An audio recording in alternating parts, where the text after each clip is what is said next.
सिंधी सकाफ़त जे हवाले सां तहज़ीब असांजी जेका आहे तमामु हिकिड़ी क़दीमी तहज़ीब आहे, शाहूकार तहज़ीब आहे। ऐं कुझु वक़्त खां अॻु में असांजी तहज़ीब जीअं असांजी महिमान नवाज़ी सिंध जी ऐं टोपी अजरक जी जेका सकाफ़त आहे असांजी, इहा त काफ़ी हद ताईं घटिजी वई।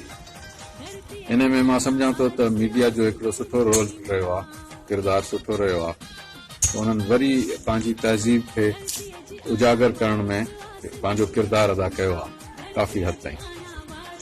सिंध जी तहज़ीब ऐं सकाफ़त मां सम्झां थो त दुनिया जी जेके क़दीम तरीन तहज़ीबूं ऐं सकाफ़तूं आहिनि उन्हनि मंझां हिकु आहे।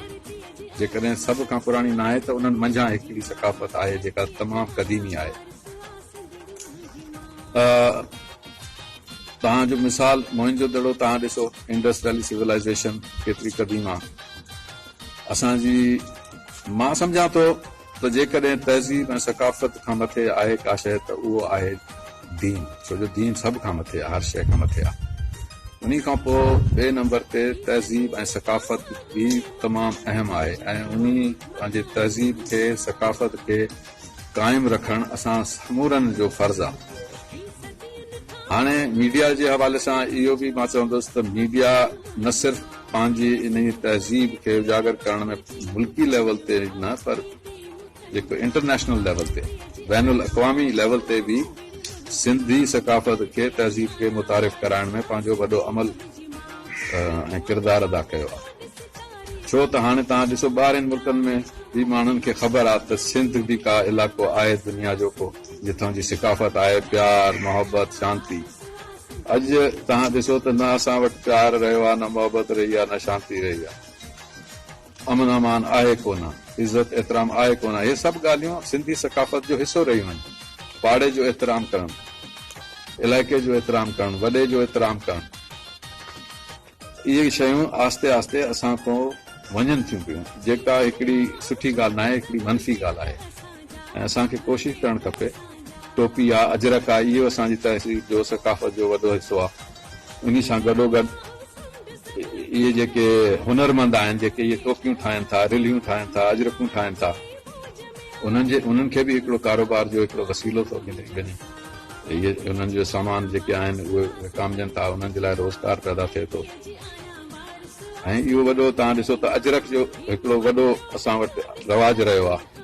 का शादी थिए थी बि त उन खे तोहफ़े में माण्हू अजरकूं ॾींदा, पोइ गुज़ारे थो वञे, वफ़ात थिए थी कंहिंजी त बि माण्हू अजरकूं ॾींदा। हाणे आस्ते आस्ते इहे सभु शयूं वञनि पियूं, घटिबियूं। पर हाणे गुज़िरिता चंद सालनि खां वठी मां सम्झां थो त इन में काफ़ी बहितरी आई आहे। ऐं उन में वरी बि मां मीडिया खे साराईंदुमि त उन्हनि पंहिंजो किरदारु अदा कयो आहे।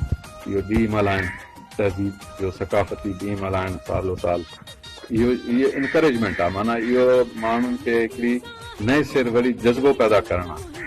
ऐं तहज़ीब सकाफ़त जंहिं क़ौमनि पंहिंजी तहज़ीब ऐं सकाफ़त छॾे ॾिनी, उहे क़ौमूं सफ़ायस्ती खां बची वियूं।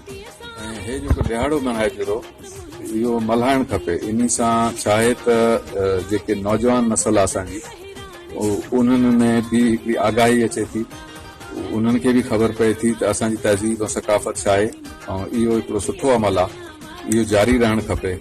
ऐं इन सां इनशा अल्लाह बहितरी थींदी। जेके रस्मूं तहज़ीबूं माण्हुनि जी नज़रनि मां उहे माना आस्ते आस्ते विसरी वियूं, उहे वरी उन्हनि जे ज़हन नशीन थींदियूं।